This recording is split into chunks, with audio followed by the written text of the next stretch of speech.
এই তো মাত্র এক সপ্তাহ আগে গাজার অবরুদ্ধ জনপদের নতুন প্রধানমন্ত্রী হিসেবে দায়িত্ব নিয়েছিলেন ইসমাইল বারহুম। যুদ্ধবিধ্বস্ত ভূমিতে দায়িত্ব গ্রহণ করা এক কঠিন বিষয়। তিনি হয়তো জানতেন এই দায়িত্ব মানে নিশ্চিত মৃত্যু, তবুও পিছু হটেননি। কিন্তু সময় তাকে বেশি সুযোগ দেয়নি। এক সপ্তাহ পার হওয়ার আগেই জায়নবাদী ইসরায়েলের মিসাইল তাকে ছিন্ন ভিন্ন করে দিল। রোববার রাতের নাসের হাসপাতাল, যেখানে অসংখ্য আহত মানুষের আর্তনাদ, চারদিকে বারুদের গন্ধ, মৃত্যুর ছায়া ঘুরে বেড়াচ্ছিল, সেখানে চিকিৎসাধীন ছিলেন ইসমাইল বারহুম। ওয়ালটন আবারও মিলিয়নিয়ার অফারে ওয়ালটন ফ্রিজ কিনে আপনিও হয়ে যেতে পারেন মিলিয়নিয়ার।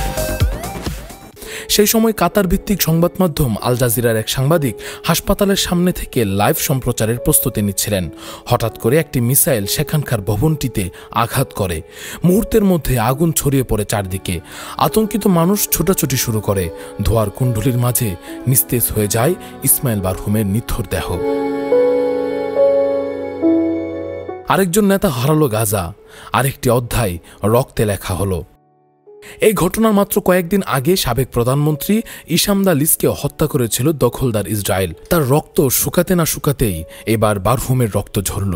একের পর এক নেতা হারাচ্ছে গাজা, কিন্তু প্রতিবারে সেখানে উঠে আসছে নতুন কেউ, যে মৃত্যুকে ভয় না পেয়ে সামনে এগিয়ে যাচ্ছে। কিন্তু এই নৃশংসতা কতদিন চলবে? ইসরায়েল একের পর এক গাজার ভবিষ্যৎকে ছিন্ন ভিন্ন করছে, হাসপাতালকেও যুদ্ধক্ষেত্রে পরিণত করছে, মানবতাকে ধ্বংসের শেষ সীমায় নিয়ে গেছে। তবুও গাজা আজও মাথা নত করেনি। মৃত্যু যেখানে প্রতিদিনের বাস্তবতা, সেখানেও প্রতিটি মৃত্যু নতুন প্রতিরোধের গল্প লিখে যায়।